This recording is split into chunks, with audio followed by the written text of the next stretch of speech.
आज 14 अगस्त है और कल मनाया जाएगा 15 अगस्त और 79 स्वतंत्रता दिवस। इस स्वतंत्रता दिवस से पहले एक दिन पहले यानी 14 अगस्त को हम एक आपको ऐसी खबर दिखाने जा रहे हैं जहां देश तो आजाद हो गया है, देश को आजाद हुए 79 वर्ष हो चुके हैं, लेकिन आज भी हमारे देश में आजादी के बाद से काफी लंबे अरसे बाद भी अगर व्यवस्थाओं की बात करें, शिक्षा के स्तरों की अगर हम बात करें तो उसकी क्या स्थिति है, ये एक तस्वीर हम आपको दिखाएंगे। सरकार लगातार ये कह रही कि हम शिक्षा के स्तर में सुधार ला रहे हैं, गुणवत्ता ला रहे हैं, लेकिन ये तस्वीर एक सरकार के उस सिस्टम पे एक सवाल खड़ा करती है कि जहां आप जिस शिक्षा के स्तर पे सुधार लाने की बात कर रहे हैं, वहां बैठने के लिए अगर व्यवस्था नहीं तो फिर कैसे वो शिक्षा में सुधार ला पाएंगे। नमस्कार, मेरा नाम है योगेश कुरे और आप देख रहे खबर निरीक्षण। आज हम पहुंचे सारंगढ़ बिलाईगढ़ जिले के 8 से 10 किलोमीटर की दूरी पे एक गांव है कांदुरपाली, और वहां मौजूद हैं और आप सीधी तस्वीर आपको दिखा रहा हूं। ये स्कूल का शासकीय प्राथमिक शाला कांदुलपाली है। इस स्कूल की हालत आप देखकर, इस स्कूल की स्थिति आप देखकर हैरान हो जाएंगे। और जिस अव्यवस्था के साथ में यहाँ शिक्षा संचालित होती है, यहाँ बच्चे पढ़ाई करते हैं, आज उनकी शिक्षा काफी प्रभावित हो रही है। छत्तीसगढ़ का एकमात्र ऐसा स्कूल होगा जहां बच्चों की शिक्षा की अगर बात करें तो 6 घंटे लगातार उन्हें शिक्षा दी जाती है। सरकार कहती 4 घंटे मुश्किल से संचालित हो पाते हैं। 4 घंटे छत्तीसगढ़ में सिर्फ एकमात्र स्कूल है जहां 4 घंटे शिक्षा अर्जित कर रहे हैं बच्चे, और ये भी किस मजबूरी में हो रहे हैं, इसकी तस्वीर आपको हम दिखा रहे हैं। चलिए सबसे पहले आपको ये स्कूल की तस्वीर में दिखाता हूं। ये देख सकते हैं बच्चे यहाँ बैठ के नहीं पढ़ पाते, और नहीं पढ़ने का कारण है यहाँ लगभग बच्चों की जो संख्या की अगर बात करें तो लगभग 29 से 30 बच्चे हैं, और 29 से 30 बच्चों की अगर बात करें तो यहाँ बैठकर वो नहीं पढ़ते हैं, आंगनबाड़ी में बैठकर पढ़ते हैं। सिस्टम पे एक सवाल है कि जहां बच्चों को शिक्षा मिलनी चाहिए वो आज आंगनबाड़ी में बैठकर पढ़ने के लिए मजबूर है। और क्यों मजबूर है, इसकी तस्वीर आप सीधा ये बरामदा की तस्वीर आप देखिए। लगातार हम इस तरीके की खबरें आपको दिखा रहे हैं कि जहां शिक्षा के स्तर में सुधार हो, शिक्षा अव्यवस्थित है उसे व्यवस्थित किया जाए, बच्चों के बैठने का भवन है उसे ठीक किया जाए, छत किस तरीके से देखिए जर्जर है, और ये एक एक करके इसकी टुकड़ियां जो है सीमेंट गिट्टी वो नीचे गिरता है, और नीचे गिरने की वजह से यहाँ अब बच्चे जो है वो नहीं बैठ पाते। ये तो बरामदा की तस्वीर है। अब आपको तस्वीर हम दिखा रहे हैं, अंदर जाना भी खतरा है। ये देख सकते हैं, ये मुश्किल से यहाँ से घुस पाएंगे हम। ये कमरे हैं जहां बैठकर कभी बच्चे पढ़ाई करने के लिए मजबूर होते थे, और आज देखिए कि ये किस तरीके से नीचे गिर गया है। गनीमत की बात है कि बच्चे यहाँ मौजूद नहीं थे, और ये गिरा हुआ बरसात में इसी तरीके से ये पूरी तरीके से जर्जर हो चुका है। आप छत देखिए, सब खत्म हो चुका है। ये पूरा भवन जो है वो पूरी तरीके से खत्म हो चुका है, डिसमेंटल होने की स्थिति पे है। ये है हमारे देश में या हमारे छत्तीसगढ़ में शिक्षा व्यवस्था। इस तरीके से स्कूलें संचालित होती हैं। ऐसे ही स्कूलों में बच्चों की पढ़ाई चल रही है। इसी तरीके खंडहर स्कूलों में बच्चे अपना जीवन को संवारने के लिए घर से चलकर यहां आते हैं, और सरकार बड़े दावे करती है कि हम बच्चों को एक बेहतर शिक्षा दे रहे, बेहतर व्यवस्था दे रहे, लेकिन हकीकत तो यह है कि आज भी कई ऐसे स्कूल हैं जहां बच्चों के पास बैठने के लिए एक अच्छी व्यवस्था नहीं, एक अच्छा भवन नहीं, और मजबूरी में बच्चे जो हैं वो आंगनबाड़ी में बैठकर पढ़ने के लिए मजबूर हैं। अब आपको इसकी बाहर की ही भी हम तस्वीर दिखाते हैं। ये एक और कमरा है। ये सिर्फ एक कमरे की ही बात नहीं, जितने भी कमरे हैं सारे कमरे इसी तरीके से हैं। ये देख सकते हैं कमरे किस तरीके से जर्जर हो चुका है। ये उसका दूसरा कमरा है। इसकी भी छतें जो है वो नीचे गिरता जा रहा है। इसके कंकड़ जो ऊपर छत है ये नीचे गिर रहा है, और ऐसे हालातों में शिक्षा कैसे बेहतर हो पाएगी, ये आप देखिए। अब आपको हम सीधा तस्वीर दिखाते हैं कि जो बच्चे बैठकर कैसे पढ़ते हैं और किस तरीके से प्रभावित। यहाँ सिर्फ और सिर्फ बच्चों की शिक्षा प्रभावित नहीं हो रही, यहाँ उन ननिहाल बच्चे जिन्हें आंगनबाड़ी की शिक्षा मिल करके या शिक्षा मिलनी चाहिए, वो भी किस तरीके से प्रभावित हो रहा है, ये भी हम आपको तस्वीर दिखा रहे हैं। देखिए, ये आंगनबाड़ी केंद्र है और इस आंगनबाड़ी केंद्र में बच्चे बैठकर पढ़ने के लिए मजबूर हैं। अभी बच्चे जो थे वो भोजन कर रहे थे।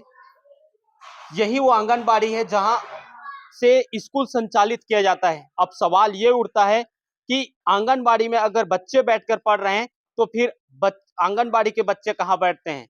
इसी आंगनबाड़ी में जो आंगनबाड़ी के बच्चे होते हैं, जो नन्हे बच्चे होते हैं, वो भी यहीं बैठकर पढ़ते हैं और साथ ही साथ स्कूली बच्चे भी पढ़ते हैं। इसका टाइमिंग दो शिफ्ट में रखा गया है। सुबह 7 से 12 के आसपास जो है वो स्कूली बच्चे बैठकर पढ़ते, प्राथमिक के बच्चे, और उसके बाद 12 के बाद से जब इनकी छुट्टी हो जाती है तो उसके बाद यही कमरों में फिर आंगनबाड़ी के बच्चे बैठकर पढ़ने के लिए मजबूर होते हैं। हम बातचीत करने की कोशिश करते हैं बच्चों से कि बच्चे से ही जानते हैं कि कितनी परेशानी हो रही, किस तरीके से है तमाम चीजों को लेकर। का नाम है गुड़िया तोर? रोशनी कतका पढ़थस? चौथी के बजे स्कूल आथस? 8 के बजे छुट्टी होते हो? 11 कब से इस तरीके से रोज है 8 बजे स्कूल आथस? बहुत दिन से बहुत दिन हो गए। कहाँ बैठ के पढ़ता सर? आंगनबाड़ी में स्कूल भवन नहीं है? नहीं का हो गए है? फूट गए हैं। उठ गए हैं। कैसे लगते सरकार ये स्कूल अगर अच्छा रथिस या भवन अच्छा रथिस तो वहां बैठ के पढ़ता? हाँ का चाहा था आप मन स्कूल बने? हाँ चाहा था ना? हाँ यहाँ के जिला प्रशासन ला का कही सरकार ला का कही स्कूल बना दे। स्कूल बना दे। हाँ एक साथ बैठ के एक एक कमरा में पढ़ता सब। हाँ दिक्कत होते? नहीं एक साथ बैठ के पढ़ता था? हाँ दिक्कत होते? हाँ देख सकते हैं ये बच्चे हैं, हालांकि काफी बच्चे यहाँ पे मौजूद हैं। सिर्फ ये तस्वीर हम आपको इसीलिए दिखा रहे हैं, ये खबर आपको हम इसीलिए दिखा रहे हैं कि आज भी हमारे छत्तीसगढ़ में ऐसी शिक्षा व्यवस्थाएं हैं। आज भी ये यही वो बच्चे हैं जो कल आगे जाकर या फिर यही वो जो बच्चे हैं जो अपने गांव का नाम रोशन करेंगे, अपने जिले का नाम रोशन करेंगे। जब यही बच्चे पढ़ लिख करके जब इंजीनियर, डॉक्टर, वकील इस तरीके से बनेंगे तो आप जरा सोचिए कि इन बच्चों के दिमाग पे किस तरीके से असर पड़ रहा होगा। हालांकि ये बच्चे जो हैं अभी ज्यादा कुछ तो सोच नहीं सकते, लेकिन इतना तो जरूर जानते हैं कि उनके पास एक भवन नहीं है जिसकी वजह से वो आंगनबाड़ी में बैठकर पढ़ने के लिए मजबूर हैं। ये बच्चे इतना तो जरूर जानते हैं कि आज छत्तीसगढ़ में ऐसी व्यवस्थाएं चल रही है शिक्षा में कि सरकार तो कह रही है कि एक अच्छी शिक्षा दे रहे हैं, लेकिन उनके पास बैठने के लिए जगह नहीं है। बच्चे गुहार लगा रहे हैं, लगातार कई वर्ष हो चुके हैं, बताया जा रहा है इसी तरीके से है। हम यहाँ के मौजूद जो शिक्षक हैं उनसे भी हम बातचीत करते हैं, उनसे भी जानते हैं कि किस तरीके से यहाँ परेशानी हो रही है। सर क्या नाम है आपका? शिव नारायण गिरी गोस्वामी। कब से हैं यहाँ? मैं सन 2010 से। सर बताएंगे कि यहाँ कितने दिन से इसी तरीके से ये जो भवन है वो खराब हो चुका है, आंगनबाड़ी में आप संचालित कर रहे हैं? ये लगभग 2 साल हो गया। 2 साल हो जी, चुके। जी। क्या कोई शासन प्रशासन, कलेक्टर या फिर जो शिक्षा विभाग के आला अधिकारी होते हैं वो कभी आपके स्कूल का दौरा किए हैं? जी, जी, आए थे। कलेक्टर साहब के पीआरओ सर भी आए थे। हमारे डीओ सर भी आए थे, बीओ सर भी आए थे और आश्वासन दिए हैं कि बन जाएगा भवन करके, और अभी तक नहीं बना है। तो हमको बहुत परेशानी हो रहा है। आप तो देख रहे हैं सर खुद ऐसी स्थिति में हम लोग हैं, और हमारे तरफ से भी और शिक्षा समिति की तरफ से भी आवेदन उच्चाधिकारियों को दिया जा चुका है। कितने बार आवेदन आप कर चुके हैं इन 2 सालों में? इन 2 सालों में लगभग 10-12 बार आवेदन हो गया। अभी ग्राम स्वराज सुशासन दिवस चल रहा था, उसमें भी गाँव के लोग भी आवेदन दिए हैं। यहाँ के सड़क के लिए और स्कूल भवन के लिए और पानी की व्यवस्था के लिए। अच्छा, सुशासन त्योहार में भी दिए? जी, जी। यहाँ के उप सरपंच जो हैं मुकेश पटेल जी, और 2-4 गणमान्य नागरिक लोग मिल कर के आवेदन दिए हैं। ये तो आंगनबाड़ी भवन है, यहाँ कैसे संचालित होता है? फिर आंगनबाड़ी के बच्चे कितने बजे आते हैं? आप कैसे इसको कितना समय हम लोग संचालित सुबह करते हैं? 7:30 बजे लगाते हैं, 11:30 बजे तक। उसके बाद आंगनबाड़ी के बच्चे लोग आते हैं और हम लोग कक्षा पहली से लेकर के 5वीं तक के बच्चों को एक ही क्लास में बैठा कर के पढ़ाना पड़ रहा है। जी। देख सकते हैं, ये स्थिति है सारंगढ़ बिलेगढ़ जिले के मुश्किल से 10-12 किलोमीटर के दूर के स्थित गांव है कांदुलपाली। आज बच्चे इसी तरीके के स्कूल में बैठकर पढ़ने के लिए मजबूर हैं।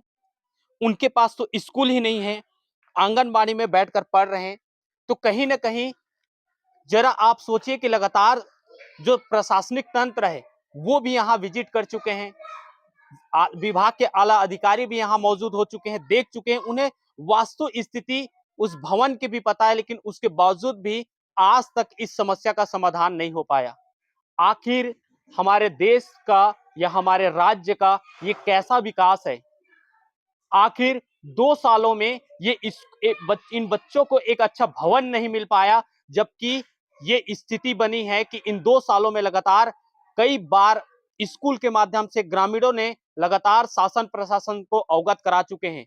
ये सिस्टम पे एक तमाचा है, ये सरकार के उस वादों पे एक तमाचा है जिसे वो कह रहे हैं कि हम उच्च शिक्षा दे रहे हैं।